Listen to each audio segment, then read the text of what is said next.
Salam, siz TV1 ekranlarından salamlayıram. Günün əsas xəbərlərini izləyirsiniz. Azərbaycan Respublikasının Prezidenti İlham Əliyev sentyabrın 24-də New Yorkda bir sıra görüşlər keçirib. Prezident İlham Əliyev sentyabrın 24-də Ares Management Global İnvestisiya şirkətinin həm təsisçisi və baş icraçı direktoru Michael Arugetti ilə görüşüb. Söhbət zamanı Azərbaycanın maliyyə bazarının dayanıqlı inkişafı və ölkəyə xarici investisiya axınının təşviqi baxımından Ares Management şirkəti ilə əməkdaşlığın əhəmiyyətinə toxunuldu.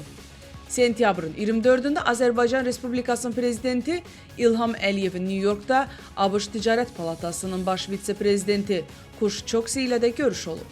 Azərbaycanın və Amerika Birləşmiş Ştatlarının biznes dairələri arasında birbaşa əlaqələrin yaradılmasının və biznes nümayəndə heyətlərinin qarşılıqlı səfərlərinin təşkilinin vacibliyinə toxunuldu. Turizm sahəsində əməkdaşlığın inkişafı üçün böyük potensialın olduğu qeyd edildi. Kush Choksi biznes imkanlarının dəyərləndirilməsi üçün geniş tərkibli heyətlə tezliklə Azərbaycana səfər etmək niyyətində olduğunu bildirdi. Sentyabrın 24-də New Yorkda Azərbaycan Respublikasının Prezidenti İlham Əliyev, Portuqaliya Respublikasının Prezidenti Marcelo Rebelo de Souza ilə də görüşüb. Görüşdə Azərbaycanla Portuqaliya arasında müxtəlif sahələrdə əlaqələrin inkişafının, siyasi məsləhətləşmələrin davam etdirilməsinin və nümayəndə heyətlərinin qarşılıqlı səfərlərinin əhəmiyyəti qeyd olundu. Beynəlxalq təşkilatlar çərçivəsində əməkdaşlıq məsələlərinə toxunuldu. Eyni zamanda Bolqarıstan Respublikasının baş naziri Rozen Jelyaskov ilə də görüşdü. Görüşdə Azərbaycanla Bolqarıstan arasında müxtəlif sahələrdə əlaqələrin inkişafına dair fikir mübadiləsi aparıldı. Sentyabrın 24-də Prezident İlham Əliyev New Yorkda dünyanın ən iri və nüfuzlu qlobal investisiya menecerlərindən biri olan Franklin Templeton şirkətinin baş icraçı direktoru və prezidenti Jenny Johnson və Global İnfrastruktur İnvestisiya İdarəetmə şirkəti Global Infrastructure Partners'ın təsisçisi, sədri və baş icraçı direktoru Adebayo Ogunlesi ilə də görüş olub. Qeyd edək ki, 1947-ci ildə ABŞ-da təsis edilən Franklin Templeton hazırda təxminən 1,6 trilyon ABŞ dolları həcmində aktivləri idarə edir. Şirkətin 30-dan çox ölkədə 70-ə yaxın ofisi var və 170-dən çox ölkədə 1000-dən artıq müştərək fond və geniş çeşidli investisiya məhsullarını idarə edir. Global Infrastructure Partners şirkəti isə 2006-cı ildə ABŞ-da təsis edilib. Hazırda təxminən 170 milyard ABŞ dolları məbləğində aktivləri idarə edən şirkətin New York, London, Singapur, Sidney və digər qlobal maliyyə mərkəzlərində ofisləri fəaliyyət göstərir. Global Infrastructure Partners'ın nəzarət etdiyi bərpa olunan enerji sahəsindəki şirkət ABŞ-da bu sahədə aparıcı şirkətlərdən biridir. New Yorkda BMT Baş Assambleyasının 80-ci sessiyası çərçivəsində xərçəngdən və digər ağır xəstəliklərdən əziyyət çəkən uşaqların həyatda qalması və əzablarının azaldılması üzrə qlobal hərəkət adlı xüsusi sessiya təşkil olunub. Özbəkistan Respublikası və Ümumdünya Səhiyyə Təşkilatı tərəfindən təşkil olunan tədbirdə Azərbaycanın birinci xanımı Mehriban Əliyeva, qızları Leyla Əliyeva və Arzu Əliyeva iştirak ediblər. Tədbirin iştirakçılarından olan Özbəkistan Respublikasının birinci xanımı Ziroatxan Mirziyoyeva və Ümumdünya Səhiyyə Təşkilatının baş direktoru Tedros Adhanom Ghebreyesus xüsusi sessiyada gündəliyə çıxarılan mövzunun bugün bütün dünyadakı aktuallığından danışdı. Türkiyənin birinci xanımı Əminə Erdoğan və digər çıxışçılar da mövzu ilə bağlı fikirlərini bölüşdülər. Qeyd edildi ki, sessiyanın təşkilindən əsas məqsəd dünya ictimaiyyətinin diqqətini bu qlobal problemə yönəltmək, onun nə dərəcədə təhlükəli olduğunu xatırlatmaqdır. Statistikaya əsasən hər il dünyada təxminən 200 min uşaq xərçəng xəstəliyinə tutulur və onların yarısı dünyasını dəyişir. Tədbir panel iclaslarla davam edib. Amerika Birləşmiş Ştatlarının New York şəhərində BMT Baş Assambleyasının 80-ci sessiyası çərçivəsində Nizami Gəncəvi Beynəlxalq Mərkəzinin təşkilatçılığı ilə çoxtərəflilik yol ayrıcında çağırışlar və sülhə gedən yol adlı yan tədbir keçirilib. Mərkəzin həmsədri Vayra Vike Freiberg'a çıxış edib. O bildirib ki, BMT Baş Assambleyasının sessiyası dünyada çoxsaylı münaqişələrin baş verdiyi bir dövrdə keçirilir və çoxtərəflilik həqiqətən yol ayrıcındadır. COP29-un prezidenti Muxtar Babayev çıxışında ötən il Azərbaycanda keçirilən COP29-un çoxtərəfliliyin real və tarixi nəticələr verməyə qadir olduğunu nümayiş etdirdiyini bildirib. Azərbaycanda ilk dəfə Səhiyyə Nazirliyinin Milli Onkologiya Mərkəzində robot assistentli laparoskopik əməliyyat uğurla həyata keçirilib. Bu hadisə ölkə səhiyyəsi üçün yeni, böyük perspektivlər vəd edən inqilabi mərhələnin başlanğıcı hesab olunur. Çin Xalq Respublikasının Kangdo şirkəti tərəfindən təqdim edilmiş robotik cihaz Azərbaycanda ilk dəfə olaraq Milli Onkologiya Mərkəzində quraşdırılıb. Əməliyyatdan əvvəl bütün tibb personalına, o cümlədən həkimlərə Kangdo şirkətinin Çindən və Qazaxıstandan dəvət olunmuş mütəxəssisləri tərəfindən xüsusi təlimlər keçirilib. İlk əməliyyat robot assistentli histerektomiya olub. Əməliyyatın ilkin mərhələləri Onkologiya Mərkəzinin baş direktoru akademik Cəmil Əliyev tərəfindən icra edilib. Sonraki mərhələlər isə Milli Onkologiya Mərkəzinin ixtisaslı həkimləri tərəfindən uğurla davam etdirilib. Sentyabrın 24-də Azərbaycan Respublikasının Səhiyyə Naziri Teymur Musayev Milli Onkologiya Mərkəzində robot assistentli laparoskopik cərrahiyyə əməliyyatının keçirilməsi prosesi ilə tanış olub. Mərkəzin baş direktoru akademik Cəmil Əliyev həyata keçirilən fəaliyyətlər, elmi tədqiqat işlərinin gedişatı və nanotexnologiyanın yeni nailiyyətlərinin tətbiqi ilə bağlı geniş məlumat verib. Qeyd edilib ki, hazırda müasir robotik cərrahiyyə texnologiyaları sahəsində dünyanın müxtəlif ölkələrindən aparıcı mütəxəssislər vahid komandada birləşərək onlayn rejimdə real əməliyyatlar həyata keçirirlər. Əməliyyatı icra edən bütün komanda yüksək ixtisaslı mütəxəssislərdir və onlar müvafiq hazırlıq kursu keçiblər. İqtisadiyyat naziri Mikhail Cabbarov Çinin BYD şirkətinin kommersiya nəqliyyat vasitələri şöbəsinin baş meneceri Tian Chunlun ilə görüşüb. Görüşdə ölkəmizin iqtisadi prioritetlərinə nail olunması istiqamətində həyata keçirilən tədbirlər, ölkənin sənaye potensialının gücləndirilməsi, yaşıl texnologiyaların tətbiqi, enerji səmərəliliyinin artırılması istiqamətində görülən işlər barədə məlumat verilib. Görüşdə tərəfdaşlıq üzrə yeni imkanlar, təcrübə və bilim mübadiləsi sahəsində əməkdaşlıq perspektivləri müzakirə edilib. ADA Universitetində İnkişaf və Diplomatiya İnstitutunun təşkilatçılığı ilə 1-ci Azərbaycan Birləşmiş Krallıq Siyasət Dialoqunun açılış mərasimi keçirilib.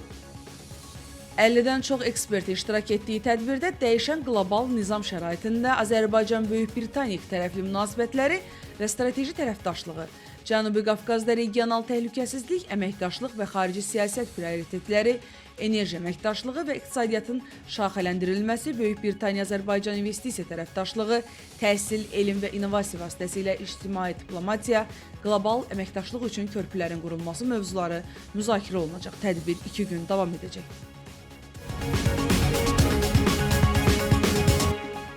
Ascon Holdingin şirkətlərindən olan Bakı Metropoliteni Qapalı Səhmdar Cəmiyyət tərəfindən Bənövşəyi xəttin layihə adı B04 olan stansiyasında tikinti işlərinin növbəti mərhələsinə start verilib. Tikinti işlərinin gedişi ilə yerindən tanış olmaq üçün əraziyə mediator təşkil olunub.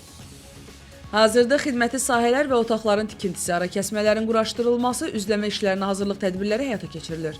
Mərtəbələr üzrə eskalatorların quraşdırılması artıq başa çatıb. Onların sazlama və sınaq işləri isə inşaatın yekun mərhələsində icra olunacaq. Paralel olaraq havalandırma və soyutma sistemlərinin, o cümlədən güclü ventilyatorların quraşdırılmasına başlanılıb. Bundan başqa platforma altı səviyyədə qurunt sularının toplanması üçün dərinliyi 7 metr olan 3 xüsusi ambar inşa olunub. Qeyd edək ki, Bakı Metropoliteninin istifadəyə veriləcək 28-ci, Bənövşəyi xəttin isə 5-ci stansiyası Heydər Əliyev adına İdman konsert kompleksi ilə bir sayılı şəhər klinik xəstəxanası arasındakı ərazidə Cəlil Məmmədquluzadə küçəsində yerləşir. Stansiyanın ümumilikdə 4 giriş-çıxışı olacaq. Hazırda onların ikisinin inşası başa çatdırılıb, digərlərində isə işlər davam etdirilir. Böyük qayıdış proqramı çərçivəsində işğaldan azad olunmuş ərazilərdə məskunlaşan vətəndaşların keyfiyyətli nəqliyyat xidmətləri ilə təmin olunması məqsədi ilə Azərbaycan Yerüstü Nəqliyyat Agentliyi tərəfindən Bakı-Ağdam müntəzəm avtobus reysi təşkil edilir. Sentyabrın 26-sından Bakı Beynəlxalq Avtovağzal kompleksindən yola düşəcək avtobusların son dayanacaq məntəqəsi Ağdam Dəmir Yolu və Avtovağzal kompleksidir. Marşrut xətti üzrə aralıq məntəqə olaraq Quzanlı qəsəbəsi təyin edilib. Avtobuslar Bakıdan Ağdama hər gün saat 08:50-də, əks istiqamətdə isə saat 08-də yola düşəcək.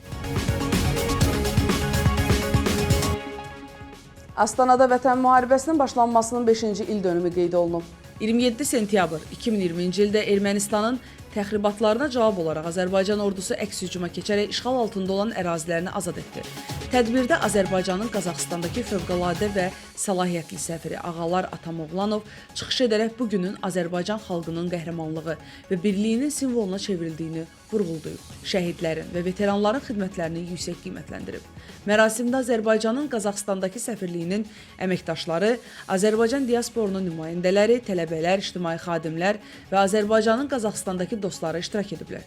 İştirakçılar şəhidlərin xatirəsini bir dəqiqəlik sükutla yad edib və xatirə güşəsinə gül dəstələri qoyublar. İldırım Musayev, TV1. Qədim tarixə, zəngin mədəniyyətə malik Bərdə şəhəri həm də abidələr diyarıdır.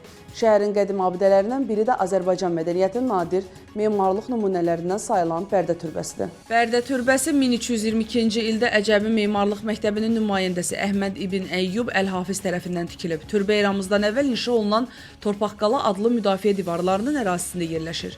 Gülləvari quruluşa malik türbə yeraltı və yerüstü hissələrdən ibarətdir. Yeraltı hissəni o dövrdə xarakterik olan dəfn üçün ayrılmış sərdabə təşkil edir. Türbə gövdə və günbəzdən ibarətdir. Hündürlüyü 13 metr olan türbənin çöl tərəfdən diametri 10 metrdir. Kürsüdən başlayaraq yuxarıdakı haşiyəyə qədər hissəni örtən və firuzəyi qaşı ilə qırmızı kərpicin əlaqələndirilməsindən yaranan kompozisiyada bütün gövdə boyu çoxlu sayda Allah sözü təkrarlanır.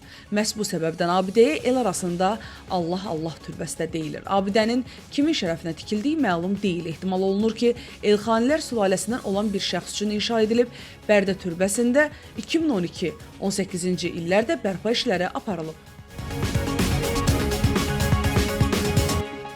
Azərbaycan Sağlamlıq və Termal Turizmə Dəstək Assosiasiyasının dəstəyi ilə 23-24 sentyabr tarixlərində işğaldan azad olunmuş Ağdərə rayonuna infotur təşkil olunub.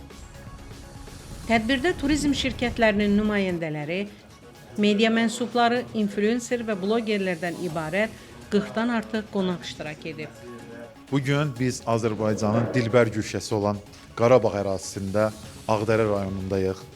Gözəl Vəngli kəndindəyik. Dünən xəyal, bugün gerçək. Və bu günləri çox xoşbəxt Azərbaycan gənciyik, vətəndaşıyıq ki, unudulmaz torpaqlarımızda 30 ildən sonra Azərbaycanın müqəddəs torpaqlarındayıq və Azərbaycanın turistik baxımdan da Qarabağ bölgəsi çox böyük ənənələrə malikdir. Burada nəinki standart turizmdən, agroturizmdən, ekoturizmdən, kənd turizmindən, digər ekstrem turizmdən, sağlamlıq turizmdən və sair turizm növlərindən burada geniş istifadə eləmək olar, yararlanmaq olar gələcək üçün. İnfotur proqramı Riverside Hotelin açılışı münasibətilə həyata keçirilib. Ağdərənin zəngin turizm potensialı tədbir iştirakçılarına təqdim olunub. Xüsusilə Vəngli kəndi bölgənin gələcək turizm mərkəzlərindən biri kimi diqqətə çatdırılıb. İnfoturun əsas məqsədi marşrut üzərində yerləşən mədəni tarixi abidələr, dini abidələr, təbiət abidələri ilə bağlı məlumatlanma və eyni zamanda marşrutların bir daha işlənməsi və turizm agentlikləri şəbəkəsindən çeşidli turizm məhsullarının yaradılaraq müxtəlif formalarda həm bu şəbəkələr vasitəsilə, həm sərgilərdə və digər imkanlardan istifadə edərək bunun təqdimatını həyata keçirməkdir. İstər yerli turistlər üçün, istər xarici turistlər üçün və unikallıq ondan ibarətdir ki, bu günləri Ağdərə rayonuna biz baxdığımızda, yəni əgər nəzərə alsaq ki, 44% meşə örtüyündən ibarətdir. Burada demək olar ki, alternativ turizm növlərinin, bütün növlərinin inkişaf elətdirmək üçün bütün mümkün şərait var. Burada deməli hipoterapiya, klimaterapiya, agroturizm elementləri və digər demək ekoloji turizmi çeşidli formada təqdim etmək olar. İnfotur çərçivəsində keçirilən konfransda rayonun və kəndin turizm imkanlarını əks etdirən tanıtım videoçarx nümayiş olunub.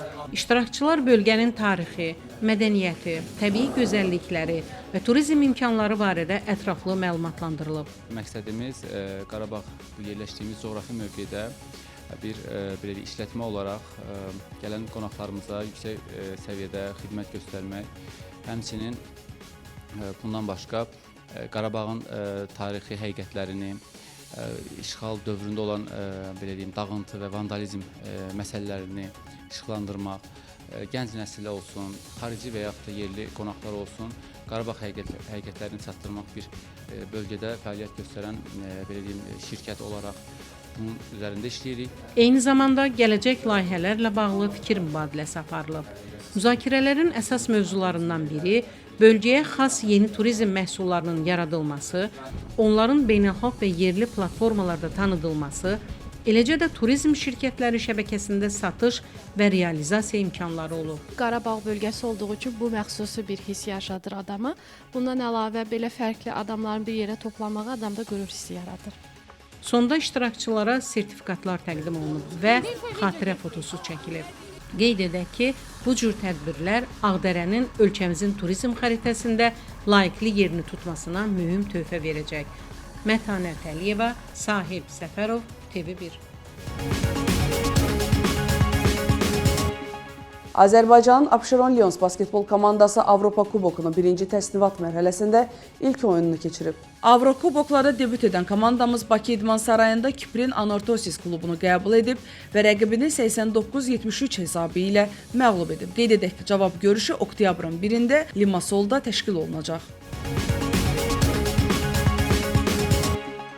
İndi isə sentyabrın 26-sında olan hava durumu ilə tanış olaq. Milli Hidrometeorologiya Xidmətinin məlumatına əsasən Bakıda və Abşeron yarımadasında hava şəraitinin dəyişkən buludlu olacağı, arabir tutulacağı, əsasən yağmursuz keçəcəyi gözlənilir. Lakin axşam bəzi yerlərdə arabir yağış yağacağı, şimşək çaxacağı ehtimalı var. Mülayim cənub-qərb küləyi axşam arabir güclənən şimal-qərb küləyi ilə əvəz olunacaq. Havanın temperaturu gecə 15-18, gündüz 22-26 dərəcə isti olacaq. Günün əsas xəbərlərini izlədiniz. Sizinlə mən idim, Esmira Turan.